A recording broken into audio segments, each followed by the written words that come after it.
লৌকিকতা বলতে কোনো বিষয় অথবা প্রচলিত সমস্ত লৌকিকতার ঊর্ধ্বে থেকে এই কথা বলার প্রয়াস আমার। সম্মানিত দেশবাসী, সম্মানিত বাংলা ভাষাভাষী, সম্মানিত শ্রোতামণ্ডলী, ধরুন একটা মৃত গাছ যেটা প্রাণ নাই, সেখানে আমরা পানি ডাললাম, সার দিলাম, যত্ন নিলাম, এটার কোনো পরিবর্তন আসবে না, এটা তো সেও। বরঞ্চ এই মৃত গাছটা পচে যাবে, এটা ঝুরঝুরে হয়ে যাবে। অতএব এই মানুষ, তার যদি অন্তর জীবিত না হয় অথবা অন্তর যদি মৃত থাকে, তার ভিতরে পার্থিব কিংবা পৃথিবী পরবর্তী কোনো ধরনের অনুভূতি, কোনো ধরনের সুখ, কোনো ধরনের দুঃখ, কোনো যন্ত্রণা, কোনো কিছু তাকে ছুঁইবে না। ধরুন আমি, আপনি, আমরা যদি গত 5 বছর, 10 বছর, 20 বছর, 30 বছর, 50 বছর, 500 বছর বা তারও আগের দিকে যাই, আমাদের মতো কত জাতি ছিল, গোষ্ঠী ছিল, দেশ ছিল, ব্যক্তি ছিল, পদ ছিল, পদবী ছিল, ধনী ছিল, দরিদ্র ছিল, কিংবা বিভিন্নভাবে মানুষ যে বা যারা ছিল, তাদের কেউ কিন্তু এখন নাই, বা অনেকেই এখন নাই, কিংবা অনেকের সেই সময়কার জৌলুস অবস্থাটা একদম বিপর্যস্ত হয়ে গেছে, আবার ক্ষমতা দেওয়ার অবস্থাটা একদম সবচেয়ে ক্ষীণ অবস্থায় পরিণত হয়েছে, দলাঢ্য অবস্থাটা একদম মুসমার হয়ে গেছে। এমন বহু ইতিহাস আমাদের কাছে আছে। আমার অন্তর, আপনার অন্তর, আমাদের অন্তরটা যদি সেই সব ঘটনাসমূহকে, সেই সব ধ্বংসাবশেষ সমূহকে, সেই সব নিচ্ছিন্ন হয়ে বিষয়টাকে যদি আমরা রিকল করি, মেমোরি রিকল করি কিংবা স্মরণে নিয়ে আসি, আমাদের অবস্থানটা কি হবে, কি সামনে, সেটা বোঝা খুব বেশি কঠিন হবে না। এখন বিষয়টা হচ্ছে আমি অন্তর উজ্জীবিত করে সেই বিষয়টার দিকে নজর দিচ্ছি কিনা। যদি নজর দিই তাহলে কি হবে, যে বা যারা বিবেক সম্পন্ন, জ্ঞান দীপ্ত, বুদ্ধি দীপ্ত, দূরদর্শিতা রাখে, তারা আত্মসচেতন যেমন হবে, তার পরিবার, পারিপার্শ্বিকতা, সমাজ সবাইকে সচেতন করবে। আর যারা সচেতন হওয়ার জন্য ইচ্ছা পোষণ করে, অন্তরটাকে জীবিত করে, তার জন্য এটা কার্যকরী হবে। বাইরে ভাই, এই কথা আমি বারবার করে বলতেছি, আমার এই সব উপস্থাপনা আসে একমাত্র সন্দেহের, সমস্ত সন্দেহের ঊর্ধ্বে, সমস্ত ত্রুটি বিচ্ছুতির ঊর্ধ্বে যেই গবেষণামূলক কিংবা সব দিক যেখানে সন্নিবেশন করা আছে, ইতিহাস বলেন, জ্ঞান বিজ্ঞান বলেন, পথ নির্দেশিকা বলেন, যা সব কিছুর যে সমন্বয় করা একটা কিতাব, সেটা কোরআন থেকে। এবং এই বিবেচনাটা, এই কথাটা আমি উপস্থাপন করছি সূরা অফ 37, 36 এবং 37 নম্বর সেন্টেন্স, বাক্য বা আলোকে। এর আগে এবং পরে কিছু প্রেক্ষাপট আছে। এরকম অনেকগুলো জাতিগোষ্ঠীর কথা বলার পরে বলছে যে আমি এইসব জাতিগোষ্ঠী যে নিশ্চিহ্ন হয়ে গেছে, এদের কি কোনো ক্ষীণ আওয়াজ আছে? ওরা কি আছে পৃথিবীতে এখন আর? বা তারা তাদের কর্মকাণ্ডের কারণে নিশ্চিহ্ন হয়ে গেছে, বা ধ্বংসপ্রাপ্ত হয়েছে, বা শাস্তিপ্রাপ্ত হয়ে গেছে, বা অপমানিত হয়েছে। অতএব আমরা যেন সেগুলিকে স্মরণ করে, সেগুলির আলোকে নিজেদেরকে আত্মশুদ্ধি করি, জীবন, আমাদের অন্তরটা উজ্জীবিত করি। কারণ এর পরের কথা হচ্ছে যে পৃথিবীতে কেউ বেঁচে থাকবে? অবশ্যই থাকবে না। কেউ ছিল, কোটি কোটি মিলিয়ন মিলিয়ন মানুষ যে পৃথিবীতে আসছে, এরা কেউ আছে? এরা যেমন ভাবে নাই, আমরাও সেভাবে থাকবো না। এটা আমার অন্তরকে উজ্জীবিত করবে যদি এইটি বিষয়টা আমি অনুভব করি, স্মরণ করি এবং অনুভব করি। আমি যদি মনে করি যে এখন আমার বয়স 50, সর্বোচ্চ যদি আমাকে আল্লাহ হায়াত দেয়, কতদিন বাঁচে থাকবো ডাজন্ট ম্যাটার। আমি কোন ধর্মের, বর্ণের, জাতি গোষ্ঠীর, কোন শিক্ষা শিক্ষিত, কোন ধর্মের অনুসারে, কিংবা কত ধন সম্পদের মালিক, কিংবা কত উচ্চতার, আমি কত সুন্দর বা কত, এটা কোনো কিছুই আসে যায় না। বাট ফর শিওর আমার আগে যেভাবে সবাই চলে গেছে আমাকে সেভাবে চলে যেতে হবে। এটা কি শেষ না? এরপরে আমাকে যেই মাটি থেকে, যেখানে, যেই পৃথিবীতে আমার জন্ম, যেখানে আমার বেড়ে ওঠা, যেখানে আমার শিক্ষা, যেখানে আমার পরিবার, যেখানে আমার সমাজ, যেখানে আমার আনন্দ, যেখানে আমার দুঃখ, আবার সেখান থেকে আমাকে সেই মাটির নিচেই চলে যেতে হবে। সেখানেও কি শেষ না? এরপরে যিনি এত প্রক্রিয়া করলেন, যিনি আসমান তৈরি করেছেন, যিনি বৃষ্টি বর্ষণ করেছেন, যিনি বন্যা কিংবা ক্ষেত খামার উৎপাদন করেছেন, যিনি পশু পাখি দিয়েছেন, যিনি এদের সমস্ত ব্যবস্থাপনা নিয়ন্ত্রণ করতেছেন, যিনি আমাদেরকে সৃষ্টি করেছেন এবং আমাদেরকে পৃথিবীতে বেঁচে থাকার উপায় উপকরণ দিয়েছেন, সূর্য চন্দ্র থেকে শুরু করে আলো বাতাস সব কিছু দিয়েছেন, রিজিক দিয়েছেন, খাদ্য দিয়েছেন, পানি দিয়েছেন, উনি কি এমনি এমনি আমাদেরকে ছেড়ে দেবেন? আমাদেরকে অবশ্যই ওনার কাছে আবার হাজিরা দিতে হবে। এই বিষয়টা যখন অনুভবে আসবে তখনই আমার অন্তরটা উজ্জীবিত হবে, তখনই আমি পৃথিবীর সবচেয়ে সুখী মানুষ যেমন হব, তেমন আমার মাধ্যমে কেউ অশান্তি বা অসুখও পাবে না, আবার আমিও কাউকে আরও অশান্তি অসুখ সৃষ্টি হোক এমন কোনো কাজ করবে না। এটাই হচ্ছে কি শুরুতে বলছিলাম যে এখানে কোনো ধরনের কি নাই, লৌকিকতা নাই, নো লৌকিকতা, কোনো লৌকিকতা নাই এখানে। কেউ এটাকে অ্যাকনোলেজ করলো বা না করলো, এখানে এর কোনো পরিবর্তন আসবে না। আচ্ছা, এইসব কথা হচ্ছে আমি বললাম সূরা আনফাল, সূরা আনকাবুতের 57 নম্বর আয়াত, সূরা আরাফের 55 নম্বর সেন্টেন্স এবং সূরা তাহার 55 নম্বর এবং সূরা আরাফের 25 নম্বর আয়াত যদি আপনারা জানতে চান। এবং এরপরে যেটা আরও বেশি যদি আপনি আরও একটু অনুভূতিশীল হতে চান, সেটা হচ্ছে যে সূরা আম্বিয়ার 34 এবং 35 নম্বর, সেটা কি বলা হচ্ছে? ওয়ামা জাআলনা লিবাশারিন মিন ক্বাবলিকাল খুলদ আফাইন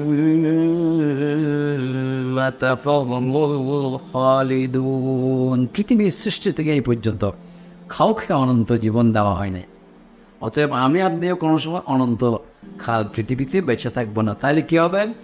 কুল্লু নাফসিন যায়িকাতুল মাউতি ওয়া নাবলুয়াকুম বিশ-শাররি ওয়াল খায়রি ফিতনাতুন ওয়া ইলাইনা তুরজাউন। প্রতিটি জীবনকে মরণের স্বাদ গ্রহণ করতে হবে।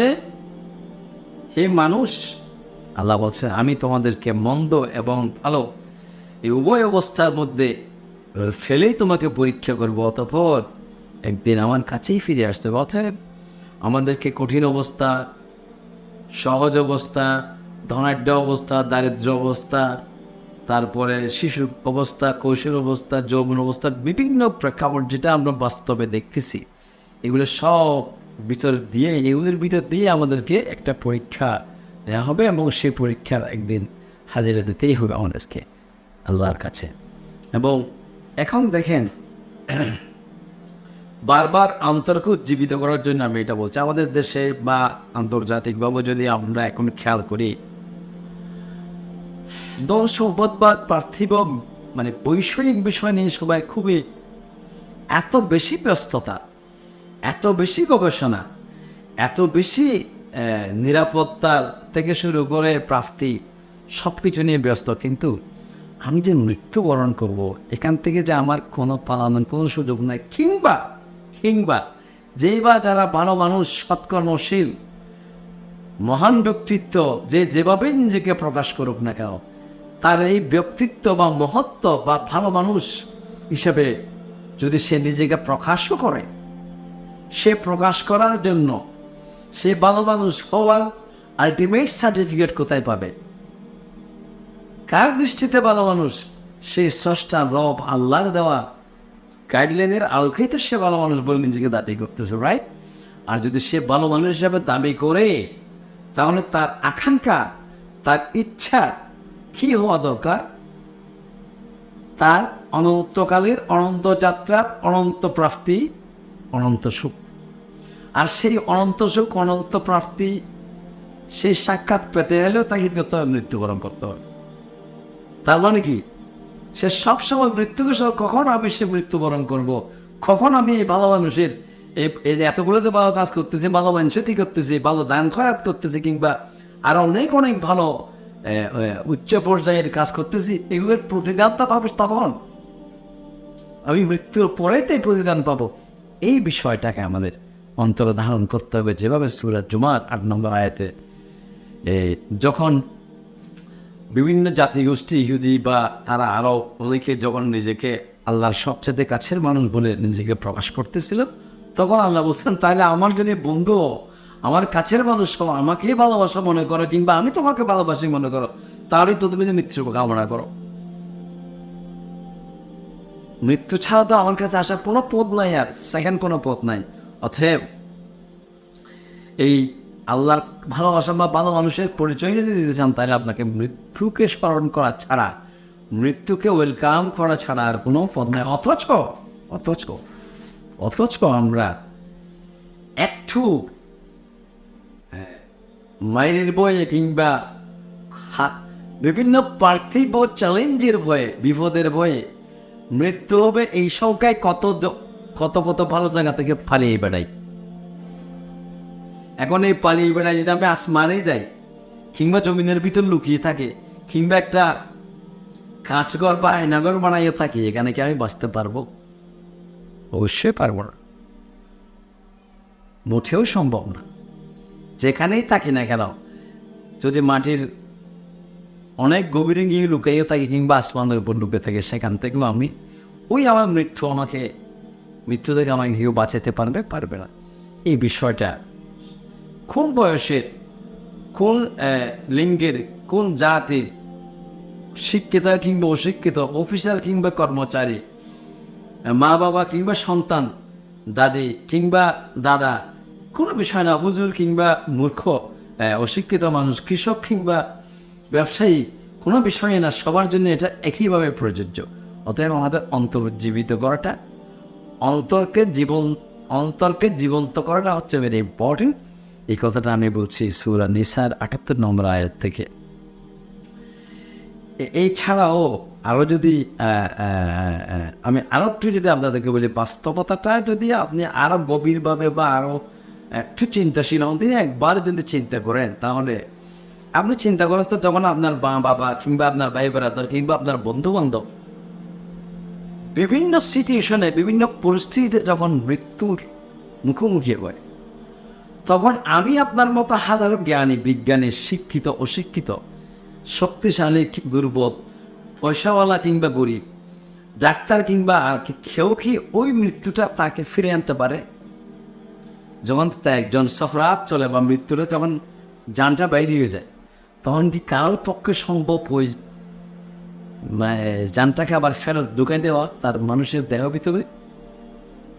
সে সময় তাহলে খেয়ে জানটা বের করে নিয়ে যায়, কোন প্রক্রিয়াতে জানটা আমার প্রাণটা বের হয়ে যায়? সেখানে কি কোনো ক্ষমতা, কোনো শক্তি কারো থাকলে তো কেউ চ্যালেঞ্জ করতে পারবে না। এই কথাগুলো আমি বলতেছি সূরা ওয়াকিয়ার 83 থেকে 87 নম্বর আয়াত পর্যন্ত। এগুলো খুব সুন্দরভাবে বলা আছে। فلولا إذا بلغت الحلقوم وأنتم حينئذ تنظرون ونحن أقرب إليه منكم ولكن لا تبصرون فلولا إن كنتم غير مدين ترجعونها إن كنتم صادقين.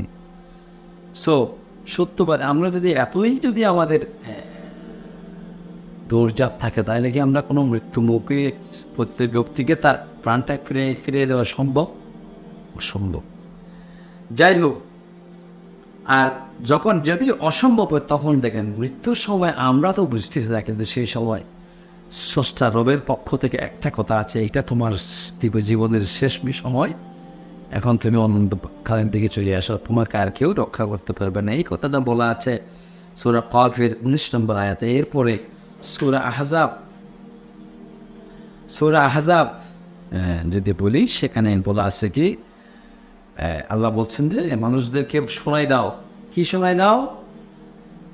যারা শোনানোর দায়িত্বশীল যখন নবী পয়গম্বর ছিল তাদের উত্তরসূরি বা আমরা এখন যারা কথা বলছি তাদেরকে বলে যে কতদিন থাকতে চাও, কতদিনই বা থাকতে পারবে, একটু কিছুদিন না হলে তাকেই ফেলার চিকিৎসা করে কিংবা পালাইয়ে কিংবা এভাবে ওভাবে কতদিন থাকতে পারবে, কিন্তু কতদিন? সামান্য কদিন না হলে বেশি থাকবে, 10 দিন, 10 বছর, না 20 বছর বেশি থাকবো, তারপরে তার উপায় নেই।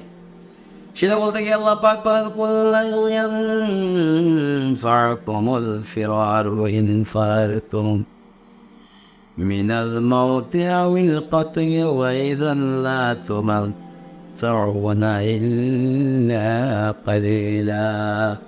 মৃত্যুর ভয়ে পালায়ে কতদিন থাকবা, জানি কিছুদিন থাকবা, তারপর তো ঠিকই আবার আমার কাছে চলে আসতে হবে। আর শুধু আমি শুধু মৃত্যুর কথা এখানে বেশি হাইলাইট করছি, কিন্তু শুধু মৃত্যু না, কল্যাণ অকল্যাণ, সুখ দুঃখ, ভালো মন্দ, ভালো অবস্থান খারাপ অবস্থান, কর্তৃত্ব কিংবা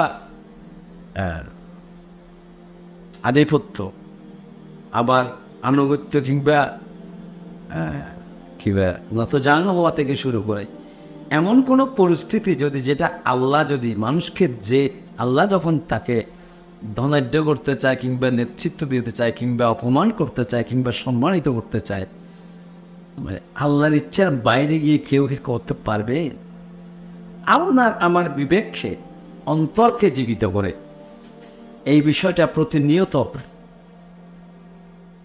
ভাবা উচিত। তাহলে পৃথিবীর আপনার জীবদ্দশায় আমার জীবদ্দশার প্রত্যেকটা স্টেপস, প্রত্যেকটা পদক্ষেপ হবে অত্যন্ত মৌলিক,